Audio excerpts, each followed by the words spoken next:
Good morning all student. I am Pinky Malik, lecture in economics. आज के इस लेक्चर में हम क्लास 10th का थर्ड चैप्टर है जो मुद्रा और साख, उस चैप्टर को करेंगे। इससे पहले हम दो चैप्टर को कर चुके हैं। आज हम थर्ड चैप्टर को कर रहे हैं। तो पहले देख लेते हैं मुद्रा क्या होती है। मुद्रा कोई भी ऐसी वस्तु जो विनिमय का काम करती हो, यानी कि लेन देन का काम करती हो, उसे हम मुद्रा कहते हैं। मुद्रा से हम किसी भी चीज़ को आसानी से बेच सकते हैं और आसानी से खरीद सकते हैं। साख क्या होती है? साख ऐसी वस्तु होती है जो मुद्रा का प्रतिनिधित्व करती है, जो मुद्रा की जगह यूज होती है, उसे हम साख कहते हैं। जैसे जो एटीएम है वो भी एक साख का ही एक रूप है। एमसीक्यू क्वेश्चन, मुद्रा का कार्य क्या है?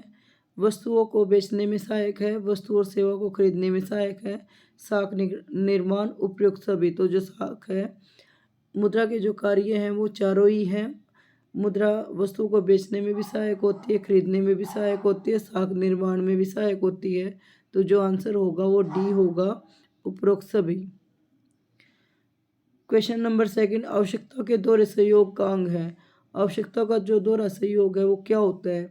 आवश्यकताओं का दोहरा सहयोग तब उत्पन्न होता था जब मुद्रा अर्थव्यवस्था में नहीं थी और उससे पहले वस्तु के बदले वस्तु का विनिमय होता था।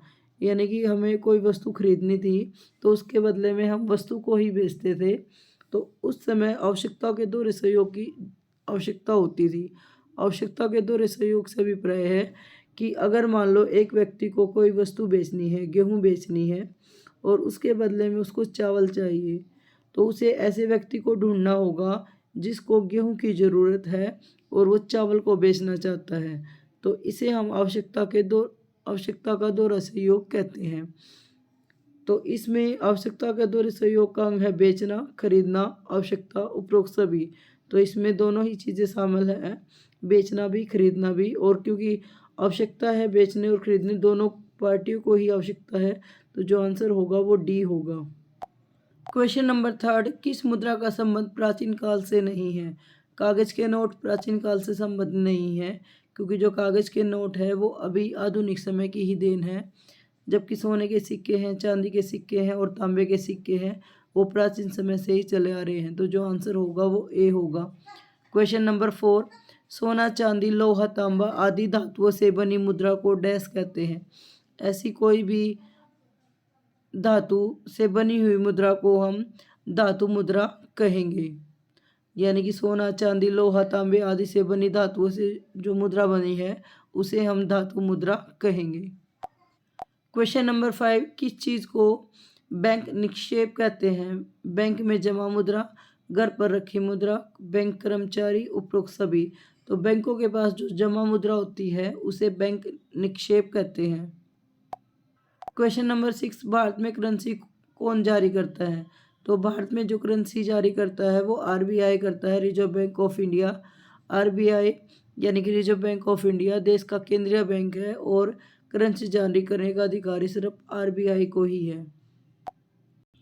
भारत में करेंसी कौन जारी करता है? तो जो आंसर होगा वो सी होगा, reserve bank of India. Question number seven, भारतीय करेंसी में शामिल है कागज के नोट, धातु के सिक्के, सोने के सिक्के और भी दोनों।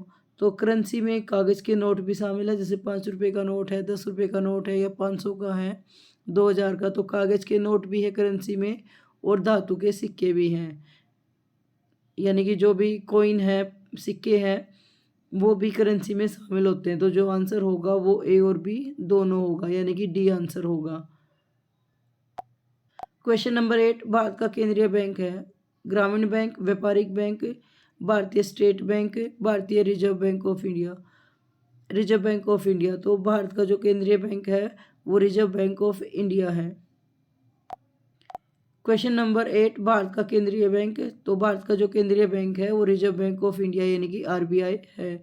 जबकि व्यापारिक बैंक है वो आरबीआई के अंतर्गत ही काम करता है। स्टेट बैंक, वाणिज्य, ग्रामीण बैंक है, ये सारे के सारे रिजर्व बैंक की देखरेख में कार्य करते हैं और इनको हम व्यापारिक बैंक बोलते हैं।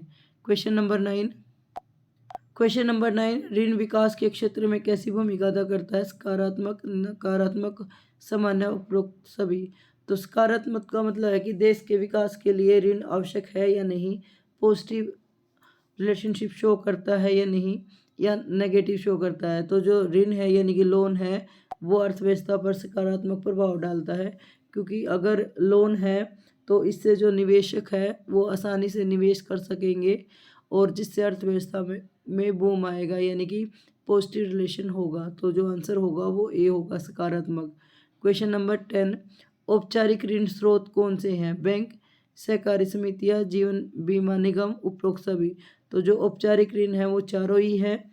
औपचारिक ऋण वो ऋण होते हैं जो औपचारिक संस्थाओं द्वारा दिए जाते हैं, जिन पर सरकार का नियंत्रण होता है, जिनके कोई ना कोई रूल रेगुलेशन होते हैं।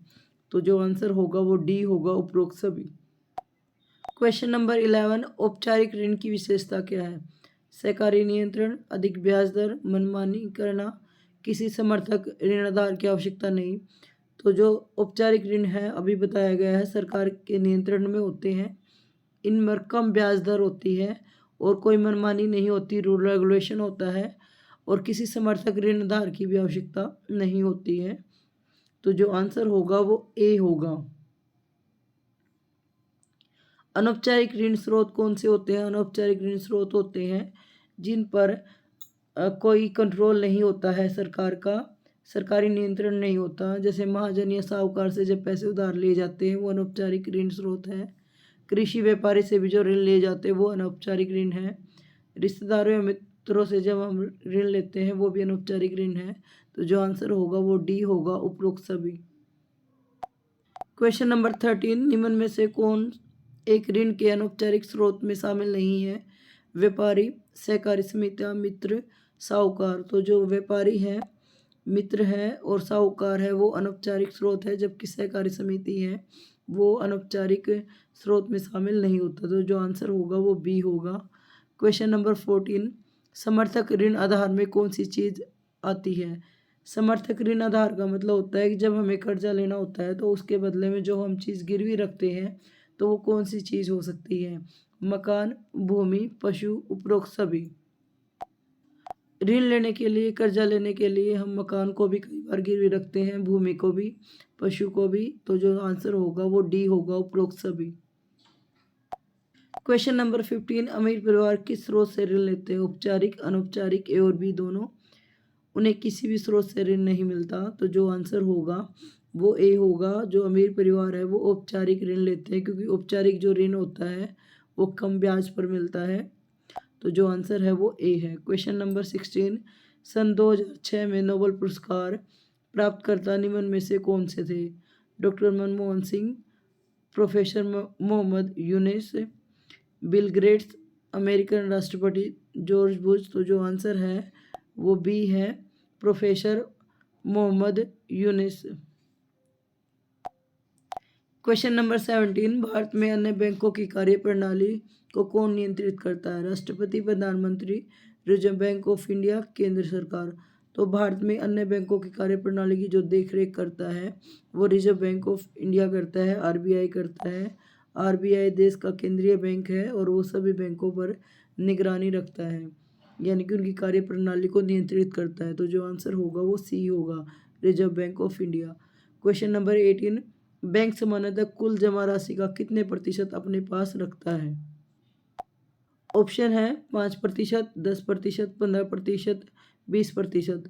तो बैंक है सामान्यतः अपनी जमा राशि का 15% अपने पास कैश रूप में रखता है, बाकी को वो ऋण में, उधार में दे देता है। क्वेश्चन नंबर 19, बांग्लादेश ग्रामीण बैंक के संस्थापक निम्न में से कौन से?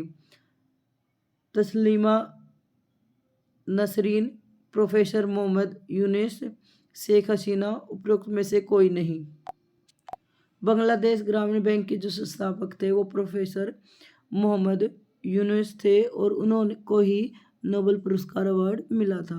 क्वेश्चन नंबर 20, स्वयं सहायता समूह में बचत और ऋण से संबंधित अधिकतर निर्णय लिए जाते हैं बैंकों द्वारा, सदस्यों द्वारा, गैर सहकारी संस्था द्वारा, इनमें से कोई नहीं।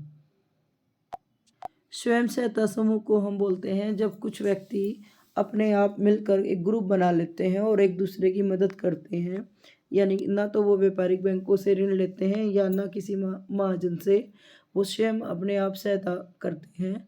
तो ऐसे में जितने भी बचत व ऋण संबंधी निर्णय होते हैं वो सदस्य द्वारा ही लिए जाते हैं। क्वेश्चन नंबर 21 लास्ट क्वेश्चन, स्वयं सहायता समूह में बचत व ऋण से संबंधित अधिकतर निर्णय लिए जाते हैं। ऑप्शन बदल दिए हैं, बैंक द्वारा, सहकारी समिति द्वारा, नियोक्ता द्वारा, उपरोक्त सभी। तो नियोक्ता यानी कि सदस्य द्वारा ही बचत और ऋण संबंधी अधिकतर निर्णय लिए जाते हैं। तो जो आंसर होगा वो सी होगा। आज के लिए इतना ही, धन्यवाद। Thanks for watching.